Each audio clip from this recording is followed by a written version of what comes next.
While I was going on this journey to replay a decent amount of the Mario RPGs, one of the games I decided to replay was Mario & Luigi Paper Jam. Paper Jam is just one of those games that has always been in the middle for me personally. While the toad missions in the wide open areas can get in the way, most of the game is actually pretty fun to go through, and this includes the boss battles. Obviously, the boss battles in this game are very mixed for people because of the papercraft battles. I couldn't understand why people don't like the papercraft battles, so I just decided, why not rank every single boss in this game? There is only one rule. There are 18 bosses in this game that I'm going to rank. I'm not going to include the Koopaling fights at Neo Bowser Castle separate from the original fights, because they are the exact same. I will also not include Dry Bowser on this list since I haven't fought him before. This list will include papercraft battles since they are interesting to talk about. And they are all not at the bottom of the list, so that will make this list interesting to talk about. Other than that though, there isn't anything left to talk about, so let's get started with this video. But before we get started, make sure to leave a like down below and also make sure to subscribe. I'd really appreciate that, but other than that, let's get started.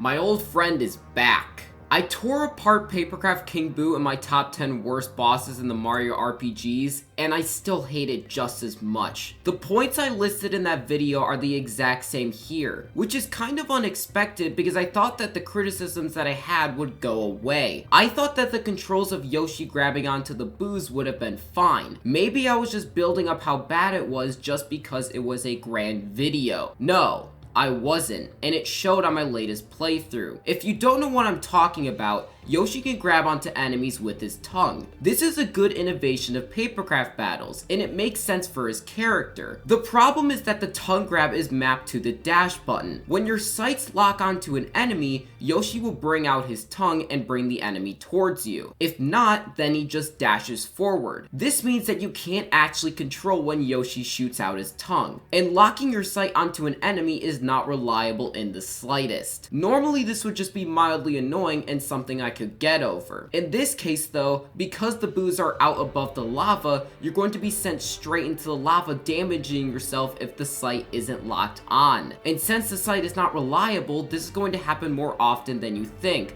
More often than even I thought. I know some people wouldn't be annoyed by this, but because it's damage that I'm not taking from my own control, it's very irritating. Yoshi's tongue overall is a double-edged sword though. While it obviously causes this very bad control screen that I mentioned, it is cool to see the trio grab implemented into a papercraft battle. And because the trio grab is present, it makes the battlefield very disconnected in a good way. It's actually my favorite battlefield of all the papercraft battles. You have to go through separate pathways to progress through the battle, which makes the journey throughout more interesting than the battles themselves. This does lead into my problem with every single papercraft battle though, where even if the battle is good, I still will not completely enjoy it because of this one mechanic, and that is the toad meter. The big problem with the toad meter is that all of your attacks are based on how much energy you have left in that meter. Now that may sound like an obvious thing, and it is. Recharging the toad meter is where I don't like it. You have to go through a rhythm game to recharge the meter, and if the battle is intense, this breaks all of the immersion. Not only does it take a while to recharge, you have to recharge it constantly because of how fast it runs out. It's just annoying when you're in the thick of the battle, really enjoying it, but you have to back out to get more energy from the toads. I just really don't like this battle, and I'm pretty sure that most people do agree with me on this.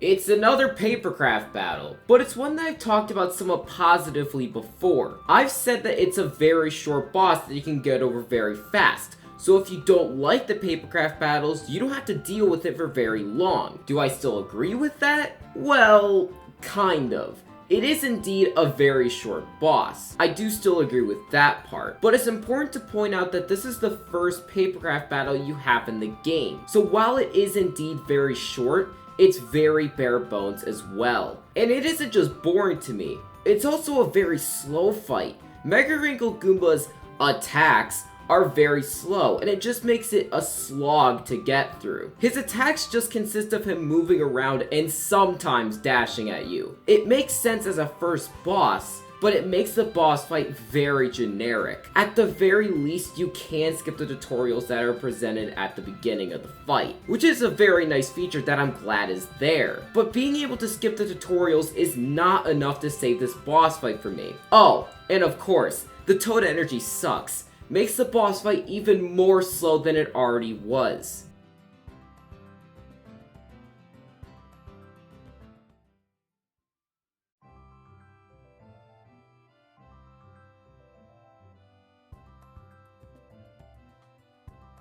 Finally, a boss that isn't a papercraft battle. Petey Piranha is the first boss in the game, and of course, because of this, it wouldn't have ever been high on this list. It's just a boss that deals with first boss syndrome. It's a very bland and generic boss fight because it has to be. It doesn't mean the boss fight is bad though. I actually think his attacks are pretty good for a first boss. For example, you have an attack like the Shockwave. He sends a powerful wave through the ground to hit everyone. He also tries to eat you, which actually does a decent amount of damage if it lands. And most importantly, there is a screen chase segment where he spits out mud balls. Paper Mario turns into a paper airplane and you get to use him to glide and avoid the mud. This does lead into a problem that I used to have with this boss fight. It takes a while to teach you how to use Paper Mario as an airplane, even though it's very basic to get down. And sure, it can be very annoying, and yes, it is very long. It takes about a minute. But at this point in time,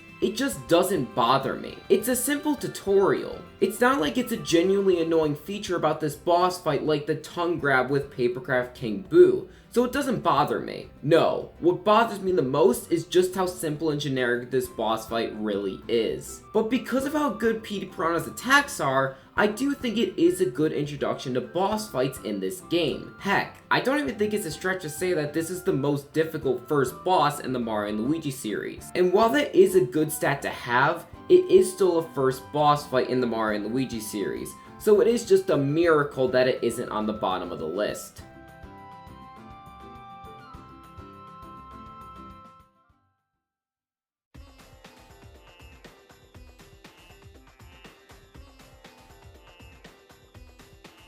Really? Another Papercraft battle? I'm starting to get a little tired of them. Anyway, Papercraft Kamek is just an upgraded Papercraft Mega Crinkle Goomba. Instead of just having the normal Papercraft Mario, you get to use Papercraft Luigi. The difference between the two? Well, Luigi is using hammer. Just a hammer. I don't really get why they didn't change more. Literally the only difference is that he can jump onto spiky enemies because he is using a hammer, but the controls aren't any different, so it feels the exact same. I guess you could say aesthetically he looks different because he's green and he has that huge hammer, but if the game plays the exact same way, what's the point of changing it up? And it's not like Papercraft Kamek is a spiky enemy either. The only time you have to deal with this is with the enemies before the actual boss fight. I don't know, it's very random, but it's just kind of a pet peeve, and really, the only interesting thing to talk about with this fight. Papercraft Kamek does at least have somewhat interesting attacks compared to Mega Crinkle Goomba. It's mainly because Kamek has access to magic. He puts a spell around him and shoots it out. He sometimes decides to shoot the magic shapes at you. At least it's something. Compared to the Papercraft battles that we haven't talked about though, his attacks are very basic. He is the second Papercraft battle in the game, so it is a worthy upgrade of the first. Fine, in that regard it works, but I want more, and that's something that Papercraft Kamek doesn't deliver on for me personally. And what do you know? The Toad energy system still sucks, as always.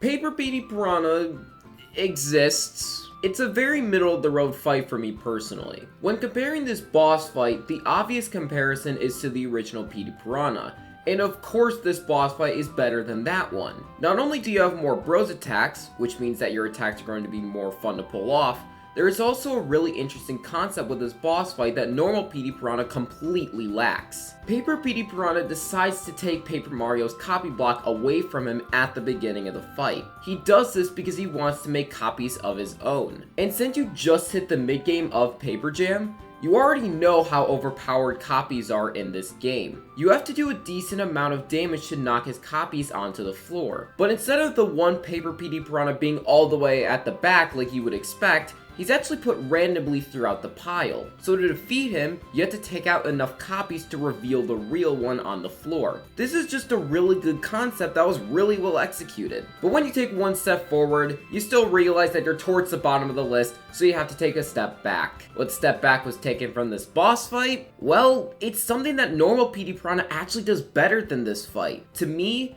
this fight has the least memorable attacks in the entire game. I cannot think of a single attack that he pulls off in this boss fight from the top of my head. Obviously, I'll be able to know after looking at footage of this boss fight, but before that, I would have no knowledge of his attacks. This game has a lot of boss fights that have really good attacks, and you will see that once we get towards the top of the list. But Paper PD Piranha is not one of those boss fights, and that's why he lands at number 14.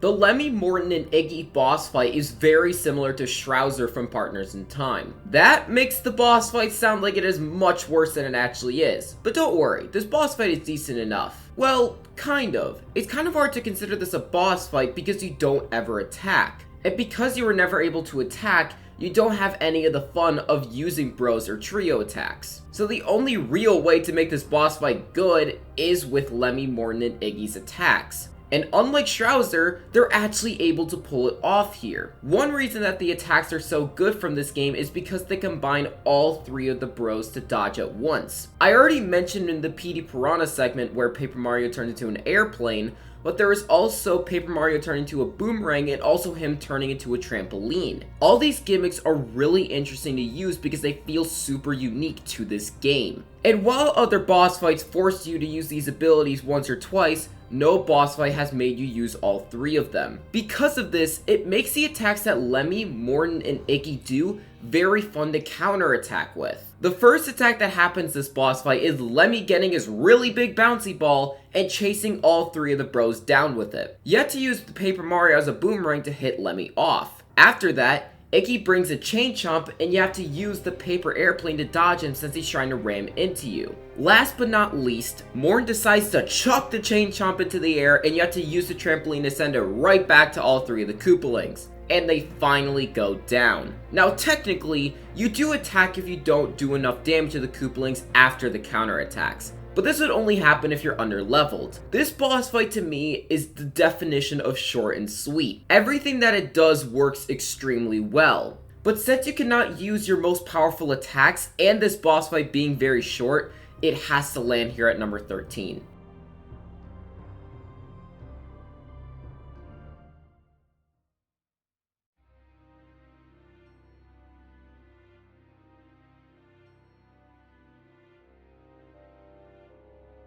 The Wendy and Roy fight is a very solid boss. Their attacks are decent. Wendy has her magic rings, while Roy is just a buff dude. He just gets really big things like rocks and throws them at you, which, like Momoshka from Mario and Luigi Dream Team, it's pretty difficult to dodge. I also like when Wendy and Roy just fight each other during the battle. It fits their personalities very well. The fight goes pretty quickly when one of the Koopalings goes down, because the other Koopaling just gets a really big magic ball and it's pretty easy to dodge. When you counterattack, it does a massive amount of damage. I actually think that was for the better. This is because the Koopaling fights are good when they're paired together and they have that chemistry. When there's only one left, the battle becomes much more uninteresting. And well, the battle is already pretty uninteresting to me. This is where the problems start to come in. This is the least memorable Koopaling fight, and it's not even close.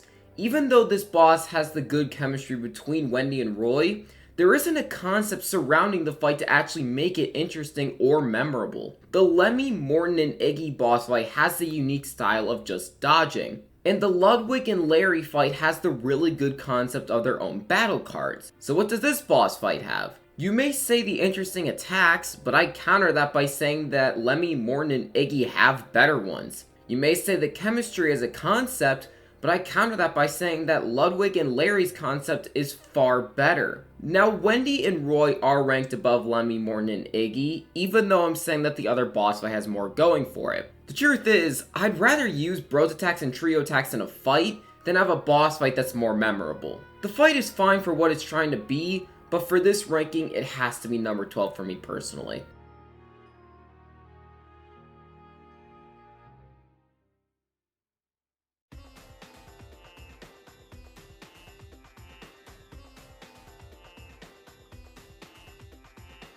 Now, this is a concept I can get behind. Instead of just having one single boss, why not have a horde of them? Now yes, Dream Team technically did this for the normal enemy fights, but never like this for a boss. The Charge and Chuck Corps has an amazing concept that we never see, and it is pulled off beautifully in this boss fight. To defeat this boss, you have to kill every single one of them. They don't make it easy for you to do that either. They are constantly bringing more and more enemies back when they are running low. It works because the enemies don't have that much health, but because there's so many, it's still an obstacle you have to deal with. You may be wondering why I'm constantly gushing about the concept and not talking about anything else, and that's because everything else is not that great. The attacks feel very underwhelming in a game like Paper Jam. Maybe in a game like Bowser's Inside Story or Partners in Time, these attacks would be more interesting, but not here. There are also some other nitpicks that don't personally bother me, but do make the boss fight more flawed overall.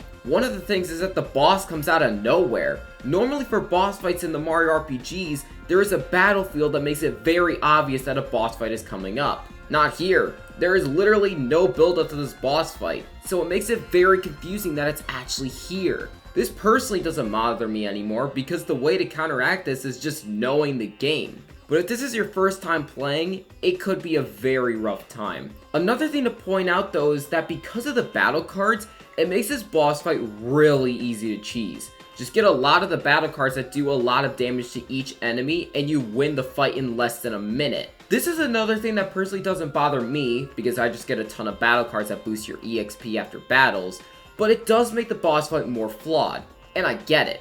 It's a flawed boss fight. But because of how well they pull off the concept, it makes it better than every single boss we talked about so far.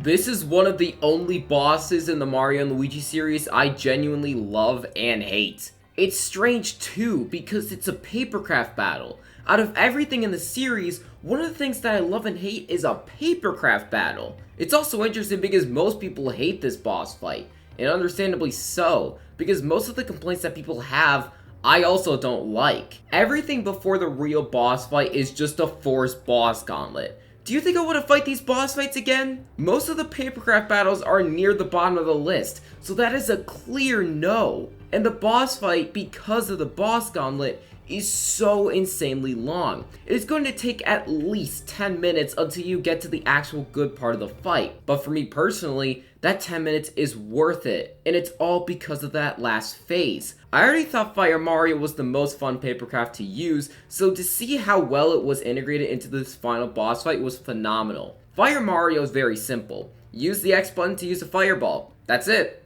That's the only concept Fire Mario has.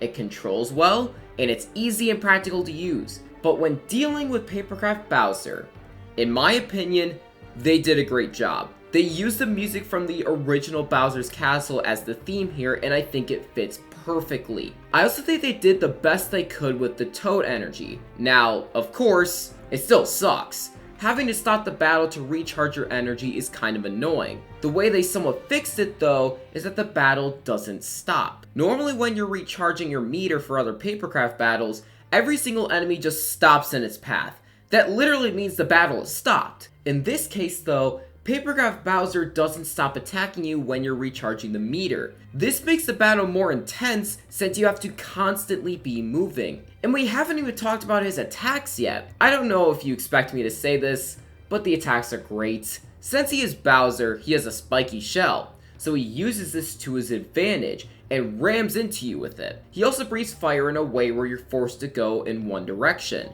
You also shoot a fireball into his mouth after he's done breathing fire. After you lower his health a little bit, he goes into his shell and spins on the battlefield. Overall, he has very Bowser-y attacks. Some people may say that it makes him basic, but for me, every single attack is pulled off really well here. Think about it. If the attacks are really good, and your papercraft controls really well, and I'm not super bothered with the Toad energy, doesn't that make this the best papercraft battle that I fought? The answer to that is actually yes. This is indeed my favorite papercraft battle in the game. If it wasn't for that stupid boss gauntlet that was before this fight, it would have been so much higher up on the list for me. The only problems I have with this fight is due to that boss gauntlet, so it's very disappointing since I know what this boss fight could have been, making it number 10 on the list.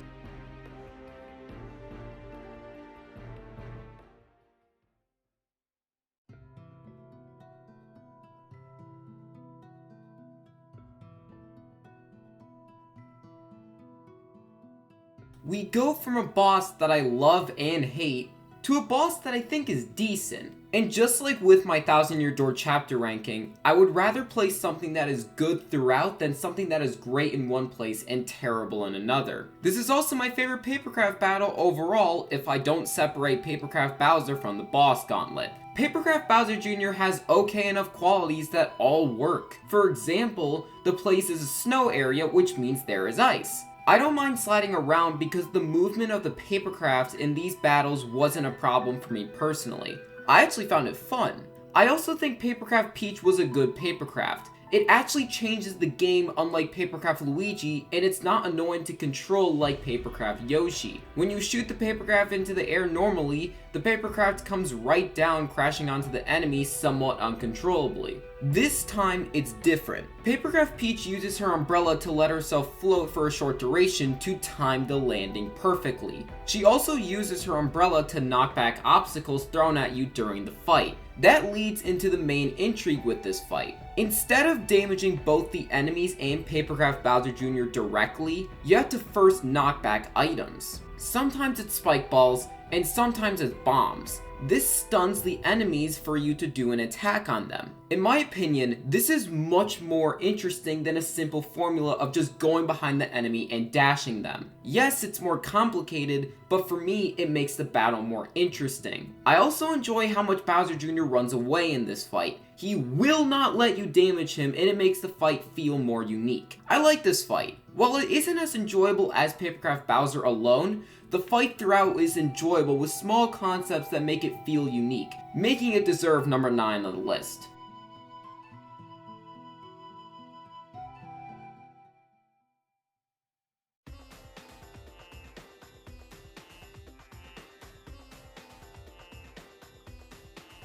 For how early in the game this boss fight is, it is a genuinely enjoyable fight. This is the first boss fight that has you fighting two bosses at once. In this case, it's a Pokey and a Paper Pokey. They attack individually most of the time, but sometimes they both attack at once with their Screen Chaser. Since they are Pokies, they have spiky body parts that all have individual health. You don't have a ton of Bros attacks and Trio attacks at this point, but you do have some options on how to defeat them. You either just go for their heads and deal with their hard attacks using stuff like the Drill Shell and the Trio Kite, or defeat all their body parts to stun them and attack them in that window, using stuff like the Trio Racket and the Fire Flower. Either way works, and it's nice to see that interesting dilemma. And that's pretty much it for this fight. Since it is so early in the game, it is a basic boss, which is why it's not higher. It is the earliest boss left on this list though, and making it on the top half is an accomplishment.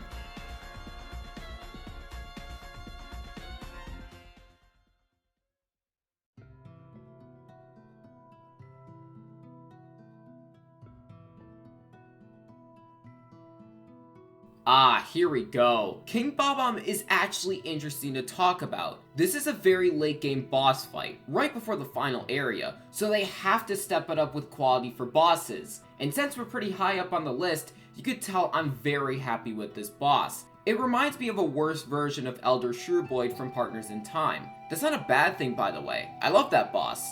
The reason I compared it to that boss is because both bosses have a timer. The timer makes this boss fight more intense. Kind of. The timer 100% adds to the fight, but if you know how to avoid the timer, well... Okay, so, to avoid the timer, all you have to do is make sure that you heal up with all the characters and block. Now, if you're too under-leveled, this will fail. It's also really easy to set back the timer. There is this one attack where he kicks a red bomb back and forth. If you succeed, then the timer stops, and it adds around 30 seconds to the already pretty long timer. Now, one thing that actually adds to the battle is how long trio attacks take to pull off in this game. These attacks do the most damage in the game, but they take a while. So do you take more time to do more damage, or do you only use the simple attacks to save that precious time? He has good attacks, he has a spike on his head so you can't jump on him. Overall, King Bob-omb is a very solid fight. Even if the timer is very flawed, it still does make the fight more interesting to me personally, which is why it deserves number 7.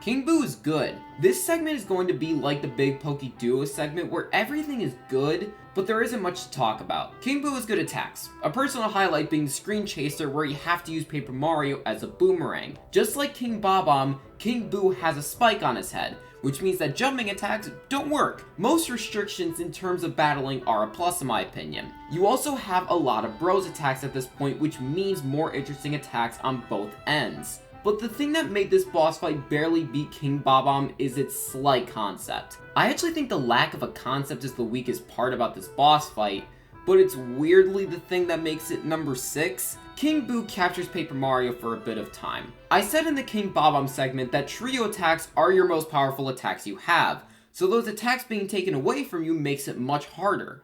In theory. Literally the only thing that is capturing Paper Mario is a weak Paper Boo. That's not gonna stop the Mario Bros. He does capture Paper Mario multiple times during the fight, but it's not too much of a threat. It's more threatening than the King Bob-omb's timer, so that's something at least. I know that I'm talking kind of negative about these segments that are way higher up on the list. It's not because I dislike them. Not at all, in fact. It's just because a more basic boss is difficult to talk about. Obviously, they're fun fights. It's why they're high. But you will see with the really high segments that the praise will be overflowing. With that, I now introduce you to the final 5.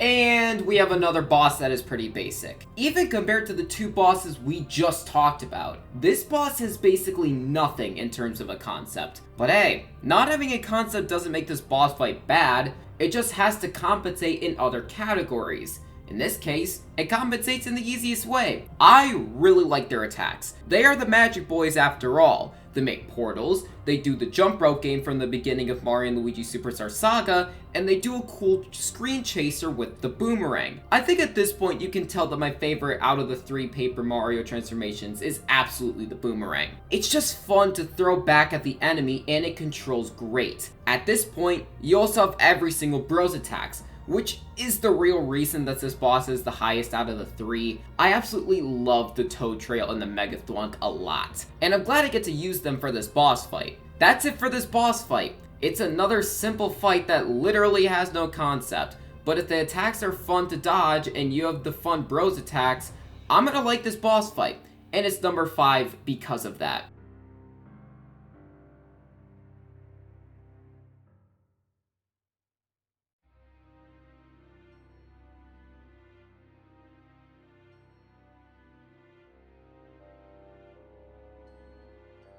After dealing with 3 boss fights in a row that have subpar concepts, we finally get to a boss fight that shines because of the concept. If you can't obviously tell, Ludwig and Larry are far away from the other Koopalings, and I kinda hinted at this. This boss fight is pure genius! I've said in the past that the battle cards are overpowered. Heck, you can cheese the Charge and Chuck Corpse with just battle cards. So why not take this overpowered weapon that you have and give it to the boss fight. It's such a great concept that works just as expected. If you get hit by Ludwig and Larry's attacks, they get Dark Star points. If they get enough, they can spend it on a battle card. Sometimes these are buffs and debuffs, or sometimes it is direct damage to you. I've heard that this makes the boss fight unfair, and my response to that accusation is objectively incorrect. You get the exact same cards that they have. They may cost different, but the fact that both people have it makes the boss fight very balanced in my opinion. This concept is also paired with the fact that their attacks are not easy to dodge. Now, like Wendy and Roy, I personally find their attacks unmemorable. So while I know they aren't easy, I don't know what they are. I probably find them unmemorable because I constantly am thinking of the amazing concept. I guess another nitpick is that you don't have every bros attack when you first fight them. Which, I mean, I guess that affects my opinion when you're dealing with the top dogs, but normally I don't care that much. Another thing that I appreciate that they take from Wendy and Roy is that once one Koopaling goes down, the game makes it much easier to take out the other Koopaling. I don't think it's as necessary for this boss fight, but the chemistry is good between these two. Overall, this boss fight is great. It has one of the best concepts for a boss fight in any Mario RPG, which makes it absolutely deserve number 4.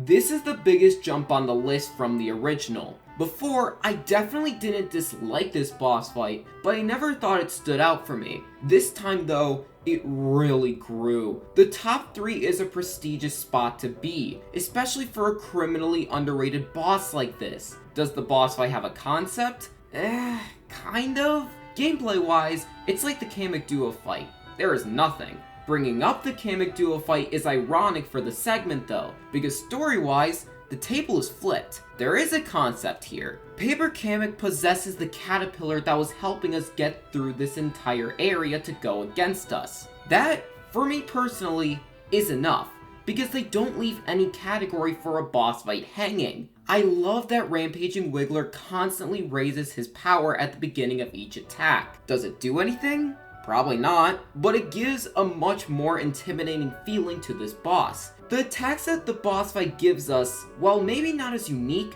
are very fast paced. He constantly spits mud balls at you, and will eventually chase Paper Mario where he stands up tall. And let me tell you, standing up tall is a very accurate statement because he towers over you. He also does a screen chase segment where he rides on this huge paper ball trying to roll over the bros. This is the very first time you use the boomerang ability, and just like the other times, it's very fun to use. At the end of the fight, when you think you're done, the game says, no you don't, and puts Paper Kamek onto the battlefield. I like how much Paper Kamek is used in this fight. Even though we are mainly fighting Wiggler, he does attack us a decent amount. And even if this last phase is pretty easy compared to the actual fight, I'm glad it's there. The real enemy is Paper Kamek, so defeating him at the end is very fitting. This is an extremely underrated boss fight that I highly suggest refighting if you ever have the chance. It definitely deserves number 3.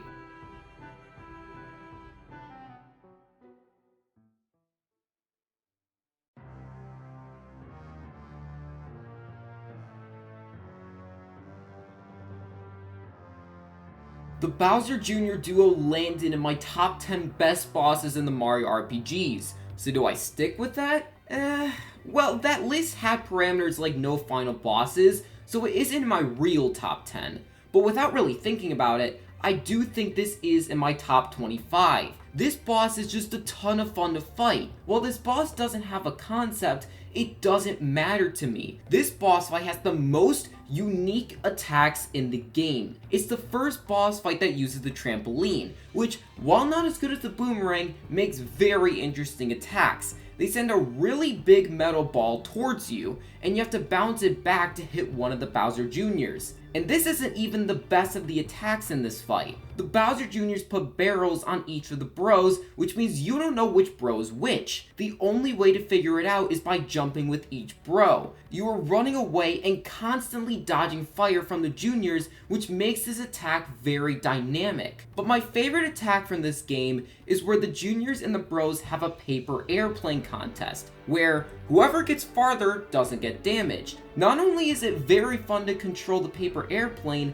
it's also super unique for a boss battle, and it fits their character so well. Not only are the attacks amazing, this boss does have some immunities. Obviously the boss is flying, which means Bro's attacks like the shell is ineffective, but you cannot damage this boss fight from the side. You are forced to damage the Bowser Jr.'s directly. This means that the Bomb Derby, the Fire Flower, part of the Rocket Blast, and the Balloon Blast are not effective. That is half for your Bro's attacks, and using the Drop Chopper and the Cannonball Chuck are not guaranteed to get damage if you have bad timing. The Bowser Jr. duo has the most amount of immunities for a boss in Paper Jam, and to pile on even more, just like the Elite Trio from Dream Team, the Bowser Jr.'s have 1-ups. So while you don't have to take them out at the same time, you do have to take them out very close to each other. I love this boss fight. It proves that not having a concept is okay if it is compensated for in other categories. This duo's attacks and its immunities makes this a very enjoyable and very intense fight that I always look forward to fighting in Paper Jam, making it number 2.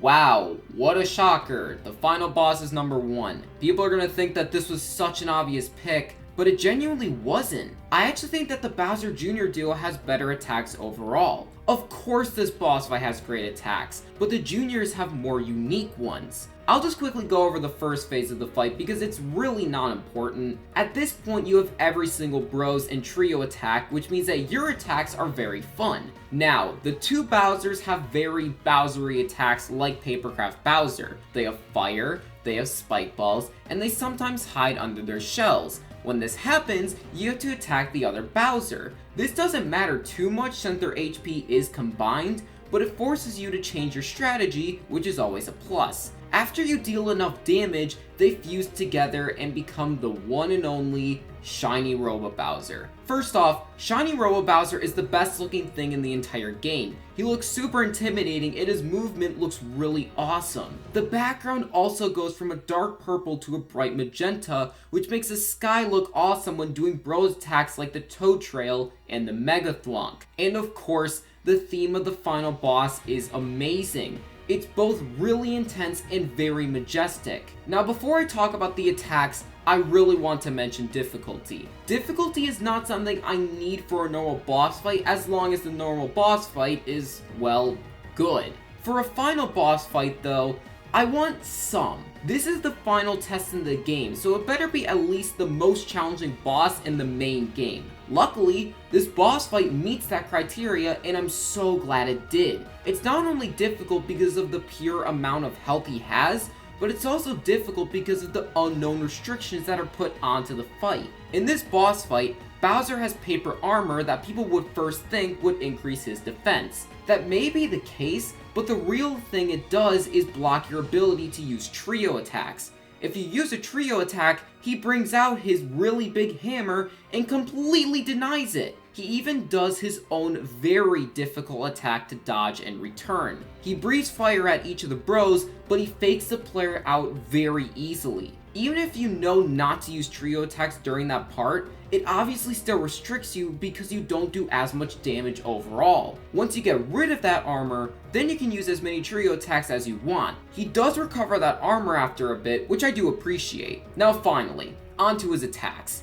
They are good. I already mentioned the attack that he does if you use a trio attack, but there are others. One attack is where he slams his fist onto the bros and breathes fire onto Paper Mario in a very fast motion, which is intense. You also have an attack where he turns into this weird vehicle thing and chases you down. He also has this very difficult screen chaser that uses the paper airplane ability that forces you to dodge with all 3 bros, which is very uncommon for normal bosses. These attacks are great. While not as amazing or unique as some in this game, they are difficult and very intense. This fight overall is very intense and is just an amazing way to end this game. Make it absolutely deserve number 1. Thank you guys for watching this video. Don't forget to leave a like, and also, if you lasted this far, you might as well subscribe. I also have a podcast called The Flatmates, which will be on the screen and in the description, but other than that, G-bye.